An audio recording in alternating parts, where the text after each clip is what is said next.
성가대 찬양 또 우리 앙상블 연주 너무나 감사합니다. 우리 옆에 계신 분들과 함께 인사하겠습니다. 우리 성령 충만합시다, 말씀 충만합시다 라고 인사하시겠습니다. 아멘. 네, 성령 충만한 오늘 예배자 되시기를 우리 좋으신 예수님의 이름으로 축원합니다. 오늘 말씀의 제목은 구부러진 길인데요. 이것은 사실 시의 한 제목입니다. 제가 이 시를 읽어 드리겠습니다. 제 별명은 시를 읽어주는 목사입니다. 제가 지금 지었어요. 제가 스스로. 자, 구부러진 길 이준관. 나는 구부러진 길이 좋다. 구부러진 길을 가면 나비의 밥그릇 같은 민들레를 만날 수 있고 감자를 씹는 사람을 만날 수 있다. 날이 저물면 울타리 너머로 밥 먹으라고 부르는 어머니의 목소리도 들을 수 있다. 구부러진 하천에 물고기가 많이 모여 살듯이 들꽃도 많이 피고 별도 많이 뜨는 구부러진 길.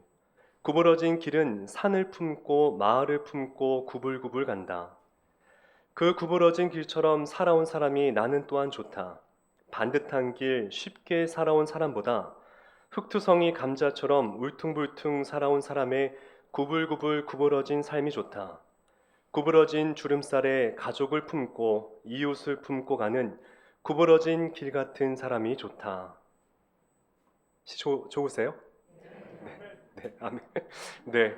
자, 구부러진 길. 저희들은 현대인들은 항상 뭔가 성공의 속도를 빨리 도달하는 것, 가장 쇼컷, 지름길로 가서 가장 빨리 목표에 도달하는 것을 우리 인생의 성공으로 알고 있습니다. 근데 그렇지 않다는 거예요. 성경을 우리가 면밀하게 세심하게 보게 되면은 때로는 하나님께서 저희들을 두루두루 구불구불 멀리 돌려서 가게 한다는 것이죠. 왜 그러실까요? 저희들을 사랑하지 아니하여서 그렇게 우리를 돌게 하실까요? 그건 아니라는 것이죠. 하나님의 깊은 뜻이 있고 하나님의 오묘한 섭리 가운데 때로는 저희들이 빨리 도달할 수 있는 길이라 할지라도 하나님께서는 일부러 멀리 구불구불 지어가게 한다는 것입니다. 그 구불구불 지어서 갈 때에 우리가 민들레도 만날 수 있고 또 별들을 만날 수 있고 또 우리 어머니의 그 주름진 이 이마 속에서 또 가정에 대한 사랑, 이웃을 품는 사랑을 알 수가 있다라는 것이죠. 꼭 직선으로 가는 것이 가장 바람직한 인생은 아니라고 아마 시인은 얘기하는 것 같습니다. 마찬가지예요. 오늘 이제 출애굽기의 내용은 불기둥과 구름기둥, 하나님께서 출애굽하는 이스라엘 백성들을 인도하는 바로 그 장면입니다. 자, 그런데요, 불기둥과 구름기둥이 이스라엘 백성들을 어디로 인도하냐, 그것이 굉장히 참 중요합니다. 저희 생각에는 하나님께서 이제 출애굽을 시켜서 애굽의 노예로 있었던 이스라엘 백성들을 가나안 땅까지 속전속결로 가장 지름길로 가장 쇼컷으로 가게 할 거라고 저희는 생각했는데 그것이 아니었어요. 오히려 하나님은 정말 이 구부러지고 둘러 먼 길을 돌아서 40년 동안 하나님께서 이 광야에서 돌게 하셨다는 것입니다. 왜 그러셨을까요? 제가 지도를 하나 가져왔어요. 지도 한번 보여주시면은 지금 여러분들 보시기에 맨 오른쪽 상단에 고센 지방입니다. 자, 저기에서 출애굽을 시작합니다. 자, 고센 땅은 어떤 땅이냐? 이제 요셉이 이 바로의 꿈을 해몽해서 총리가 됩니다. 그리고 아버지 야곱과 70명의 온 가족들을 이제 애굽 땅, 고센 땅으로 초대하기 시작합니다. 그래서 70명이 저기서 정착해서 이제 살게 되자 점점 그 수가 기하급수적으로 많아지면서 거대한 민족을 이루게 됩니다. 그것이 한 200만 명이 되는 그 민족의 수였어요. 그리고 이제 모세 시대가 되어서 저 고센 땅에서부터 이젠 출애굽을 시킵니다. 그리고 어디를 향하게 하느냐? 종착지는 가나안 땅이었습니다. 자, 가나안 땅은 여러분들 보시기에 오른편 상단입니다. 자, 그러면 고센 땅에서 가나안 땅까지 가장 빠른 길은 어디겠습니까? 이 바닷가 지중해 길을 따라서 가게 되면은 가장 빠른 길을 갈 수가 있는 것이죠. 그건 누가 봐도 알 수 있는 겁니다. 저 길로 가게 되면은 열흘, 늦어도 12일이면은 도달할 수 있는 가장 빠른 길이었어요. 그런데 불기둥과 구름기둥은 하나님께서는 그쪽으로 인도하지 아니하셨다는 거예요. 오히려 저 아래로 홍해바다 앞으로 또 홍해바다 간신히 건너서 또 신 광야로 또 거길 거쳐서 르비딤 광야로, 또 가데스 바냐로, 정말 이런 험난한 곳으로 인도해서 이 V자 형태로 인도하게 됩니다. 왜 그러셨을까요? 뭔가 우리 입장에서는 빨리 뭔가 이루어지면 성공한 케이스고, 우린 그것을 꿈꾸고 날마다 기도할 때 하나님, 우리 자녀 대학도 한 번에 가게 해주시고, 취업도 한 번에 되게 해주시고, 또 결혼도 첫사랑이 잘 이루어져서 한 번에 하고, 뭐 이런 것들을 우리가 기대하고 꿈꾸잖아요. 근데 하나님의 생각은 꼭 그와 같지가 않다라는 것이에요. 오늘 왜 하나님께서 이스라엘 백성들을 그렇게 멀리 구부러진 길로 인도하는지에 대해서 오늘 말씀에 답을 주시고 계십니다. 오늘 출애굽기 13장 17절 말씀 우리 같이 한번 읽어봤으면 좋겠습니다. 시작.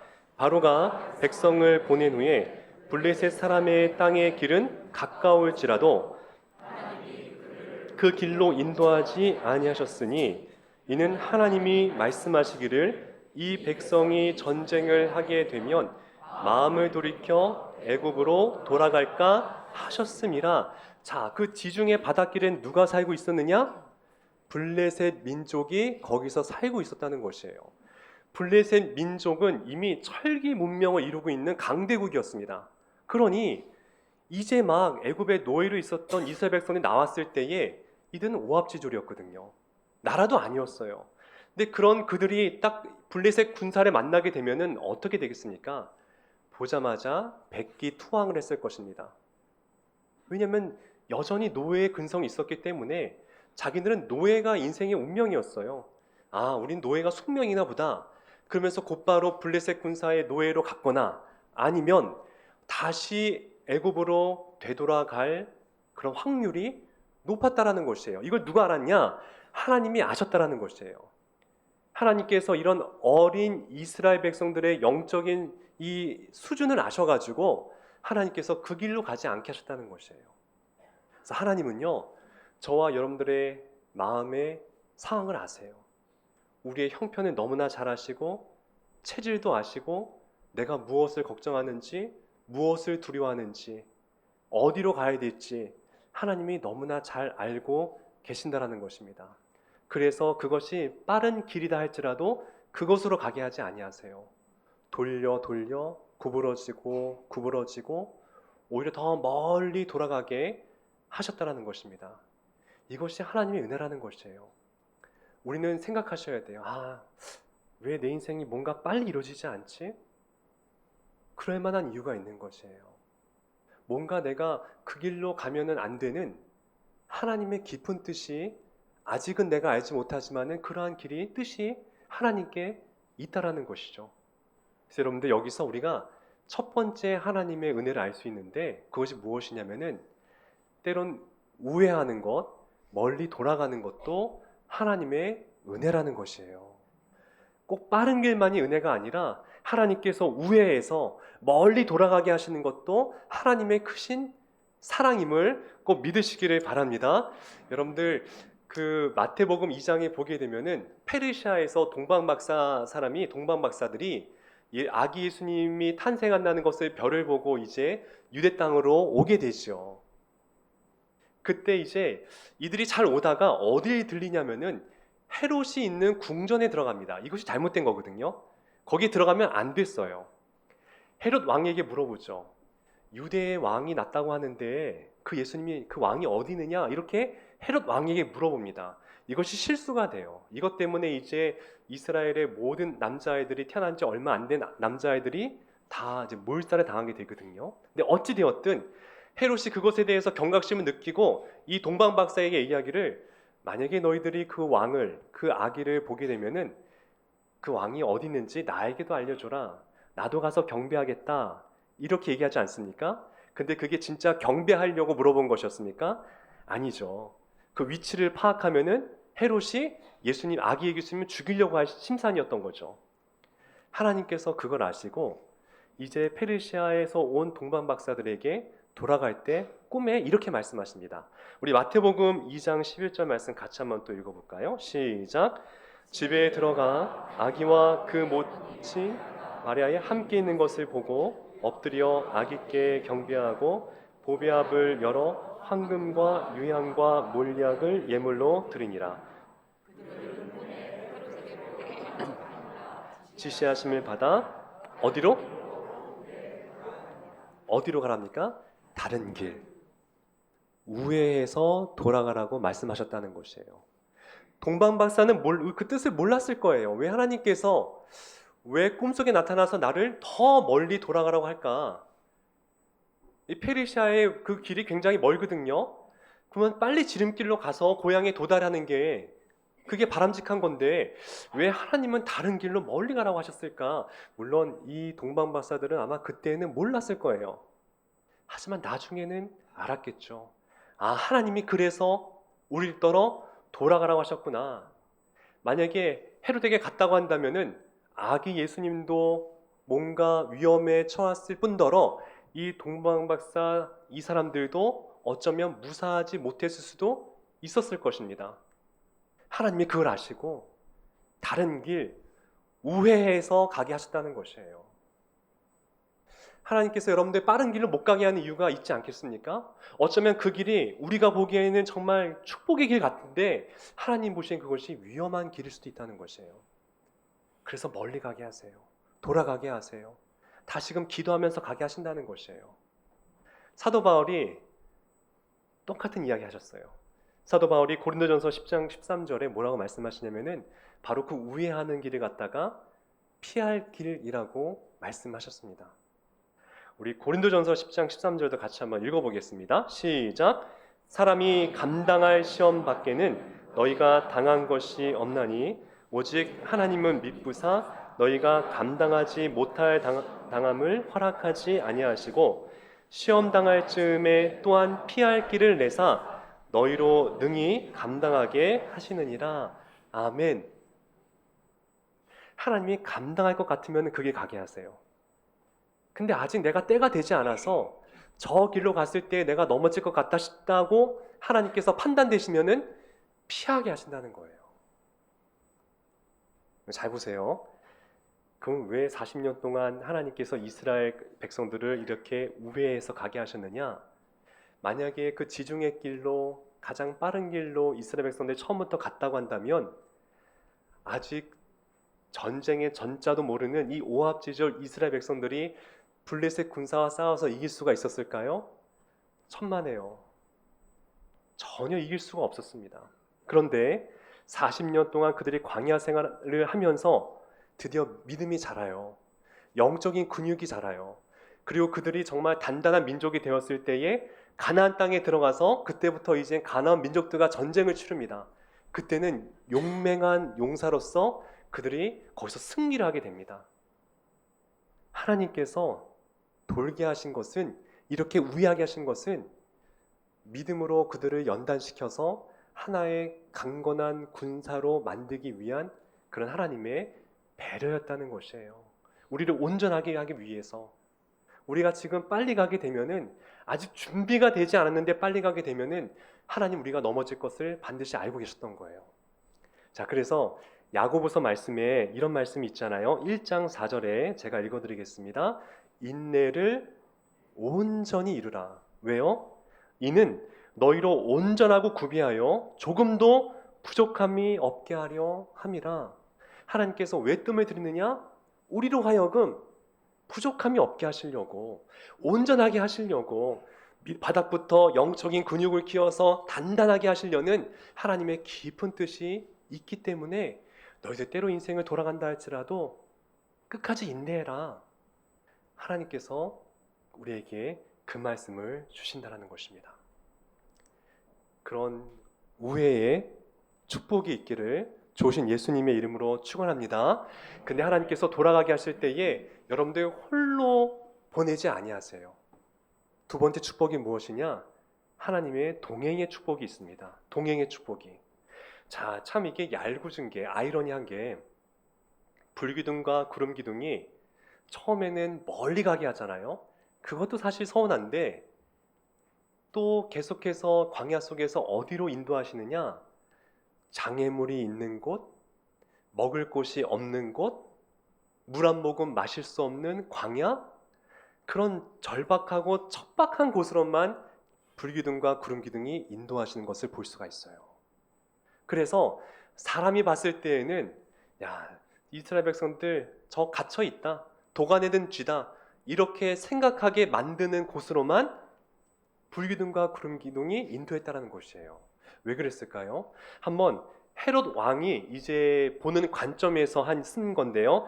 출애굽기 14장 3절 말씀 우리 또 같이 한번 읽어보겠습니다. 시작. 바로가 이스라엘 자손에 대하여 말하기를 그들이 그 땅에서 멀리 떠나 광야에 갇힌 바 되었다 하리라.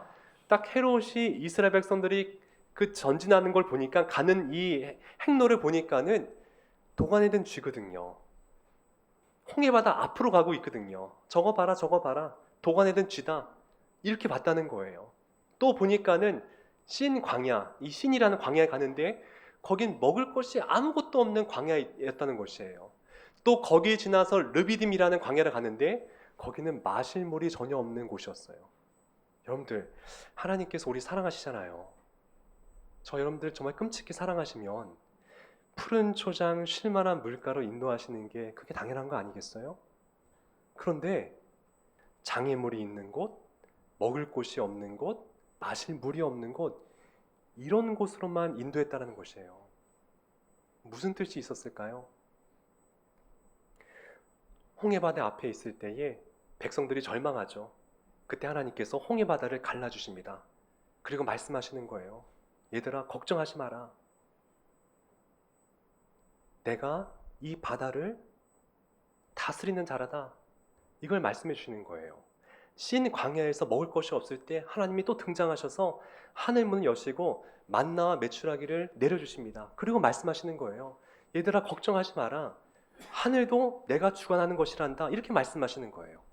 다시 또 신 광야 거쳐서 르비딤 광야에 왔을 때 물 한 모금 마실 수가 없을 때에 반석을 치셔서 물을 내게 하십니다. 그리고 말씀하시죠. 얘들아, 이 땅도 내 손에 있는 것이란다. 걱정하지 마라. 우리에게 무엇을 말씀해 주시기 위함일까요? 너희들이 어떤 환경에 있더라도 걱정하지 마라. 내가 너희와 늘 동행해서 너희들에게 힘을 줄 것이다, 능력을 줄 것이다. 이것을 우리에게 알려주기 위해서 때로는 하나님께서 그런 척박한 공간으로 우리를 인도해 주실 때가 있다는 것이에요. 시편 23편의 4절에 그 말씀 있잖아요. 내가 사망의 음침한 골짜기로 다닐지라도 해를 두려워하지 아니할 것은, 그 다음에 뭡니까?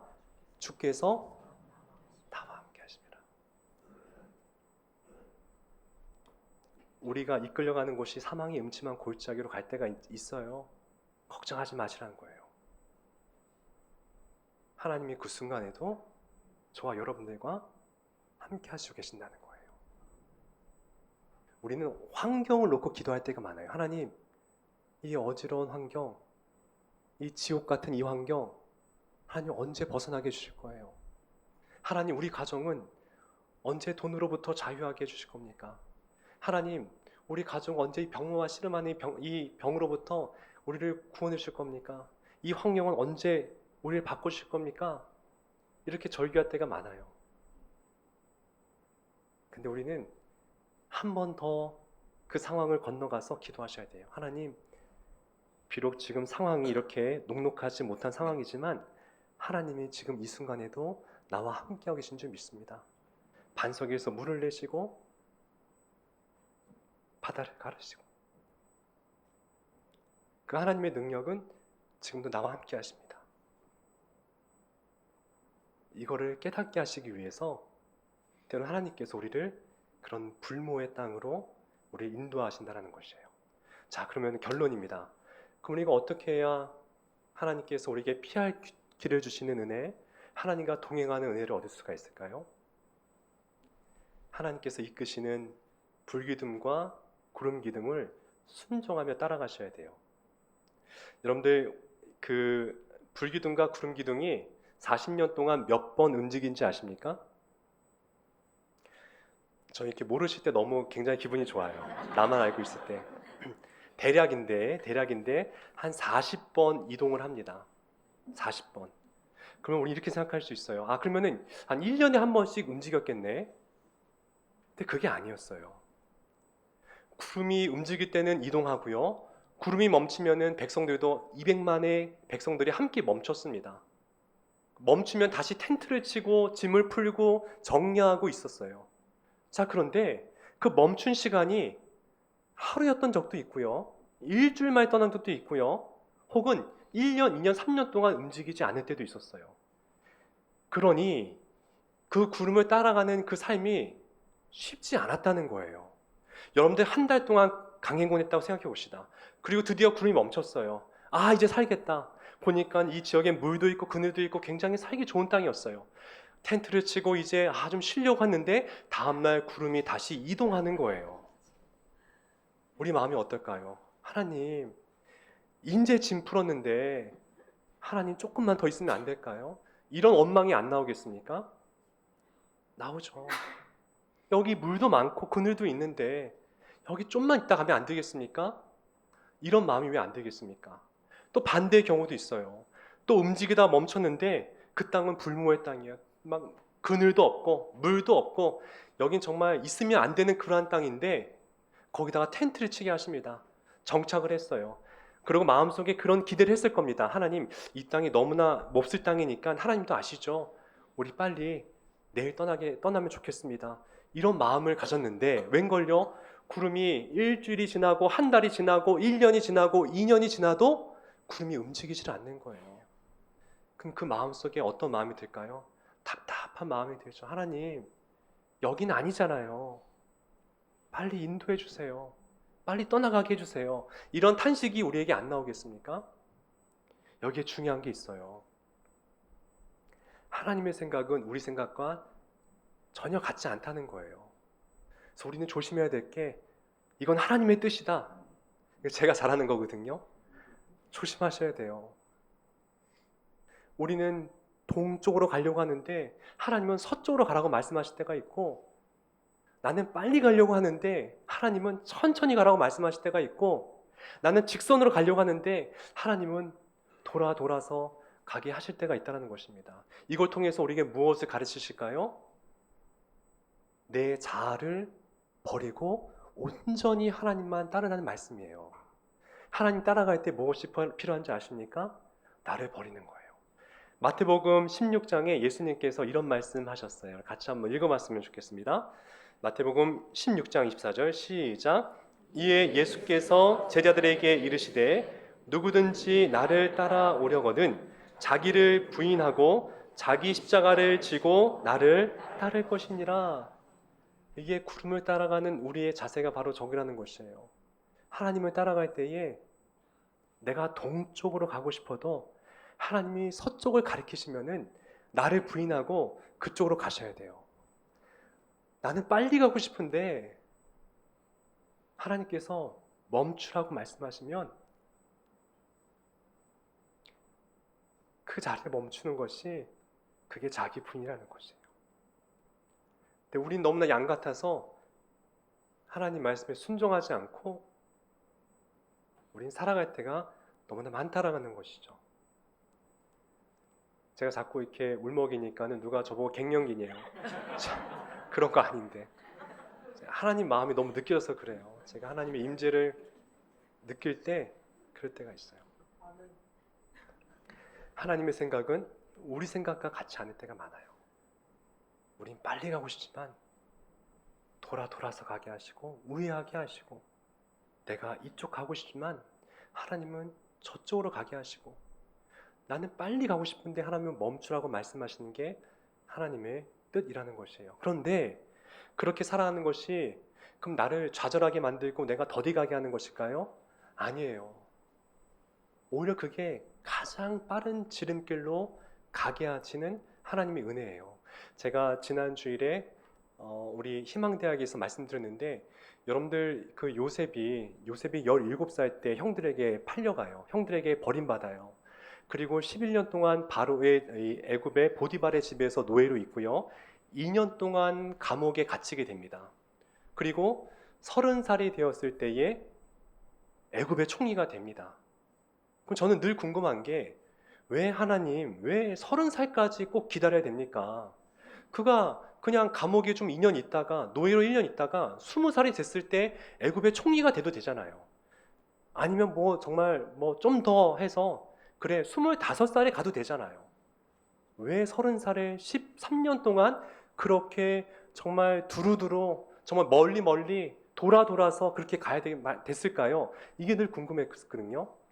그런데 어떤 추석에 보게 되면 이런 글이 있어요. 애굽에서 관직에 오를 수 있는 가장 최저의 나이가 몇 살이냐? 30살이었다는 것이에요. 30살. 그러니까 요셉이 20살에 만약에 꿈을 해몽하더라도 혹은 25살에 꿈을 해몽을 하더라도 그는 애굽의 총리가 될 수가 없었던 거예요. 나중에 요셉이 알았겠죠. 아, 하나님께서 내 인생을 둘러 멀리 가게 하신 이유가 이것 때문이었구나. 우린 지금 몰라요. 왜 이렇게 우리가 방황하면서 멀리 가고 있는지. 근데 그게 하나님 보시기에는 가장 빠른 길이라는 것이에요. 제가 어떤 책에서 이 글을 읽었어요.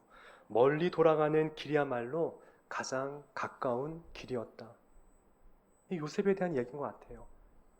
멀리 돌아가는 길이야말로 그게 가장 가까운 길이었다. 사랑하는 신함의 교회 여러분들, 말씀을 정리하겠습니다. 때론 더디 가더라도, 멀리 가더라도, 때론 전진하지 못할 것 같은 그 시간이라 할지라도 걱정하지 마세요. 지금 가장 빠른 길을 주님과 함께 가고 있는 것이에요. 가장 행복한 길을 가고 계시는 것입니다. 여러분들 그 믿음으로 주님과 함께 날마다 동행하며 가시는 복된 여러분 되시기를 좋으신 예수님의 이름으로 축복하고 축원드립니다.